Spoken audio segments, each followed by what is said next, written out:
Welcome back to Maths with Mrs. J. We're now getting towards the pointy end of our integration topic, and I wanted to take a moment to do some more challenging questions, the sort of which tend to turn up in exams quite frequently. And I wanted to point out something very important, and that is the importance of reading the question. Both of these questions are integration questions. However, they are asking you to determine a derivative first, and then they are saying, and hence, determine an antiderivative of whatever. That hence word is particularly important. It's kind of like in English, if you are meant to write an essay about Macbeth, and you might write the best essay that's ever been written about Romeo and Juliet, but you're not going to get any marks for it because you haven't done what is required of you. These questions, it is particularly important that you use the derivative that you have found in the first part of the question in order to answer the second part of the question. All right, that hence is very, very important. All right, let's get started. So with question 1, we've got, given that y is the square root of x squared plus 1, determine dy dx. Okay, that's not too tricky to do. So we've got y equals, let's change this to index notation.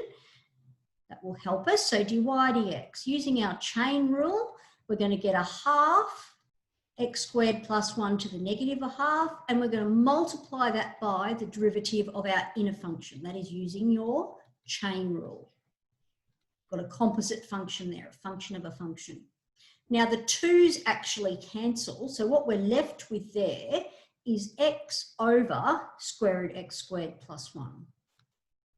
Okay, so that's our sort of first part of the question, determining that dy dx is x over square root x plus 1, x squared plus 1, I should say. Now, the good news is that once you've done that, doing the second part of the question is actually relatively easy. If I want to know the integral of 5x over x squared plus 1, square root, it's just going to be 5 times our original function plus a constant term. So this is telling us that the integral of x over square root x squared plus 1 is what we started with, plus a constant. All right, so obviously integral of 5 times that is just a constant times it. So we're going to get 5 times square root x squared plus 1 plus our constant term. And there you have it. It's relatively simple to do. Let's do a similar thing here. In this case, we're going to be using our product rule and our chain rule. So y equals 2x e to the 3x. So obviously our product rule, dy dx, is going to be our first thing times derivative of the second thing. Now the derivative of the second thing, we need to use our chain rule. So it'll be 3 e to the 3x plus second thing times derivative of our first thing. So that was our product and our chain rules that we've used there. Okay, what do we end up with? Well, we end up with 6x e to the 3x plus 2 e to the 3x. What does that tell us? Well, that tells us that the integral of this expression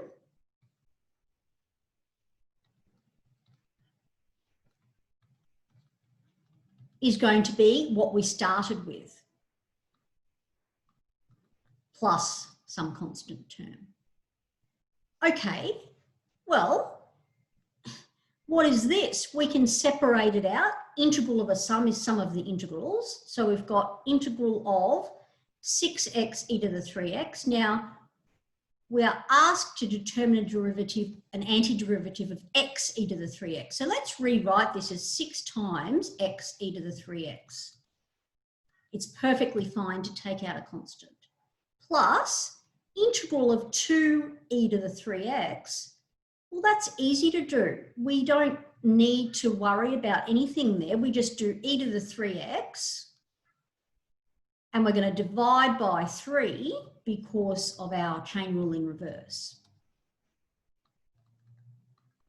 So we've got what we want here. So 6 times what we're asked to find is going to be 2x e to the 3x minus 2/3 e to the 3x plus our c. So what we want, in essence, is just this part. So we're going to divide everything through by 6. So integral of x e to the 3x is going to be 2x on 6, which is x on 3, times e to the 3x, minus 2/3 divided by 6 is 1/9. And you don't need to divide a constant because a constant's just a constant. It could be anything anyway. All right, and there you have it.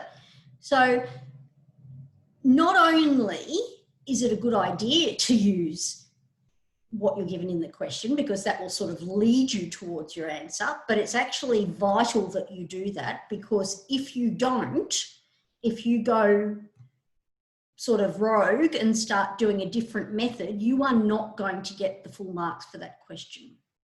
All right, so be on the alert for questions like this where they say do this and hence do something else. Make sure you are using that first part of the question.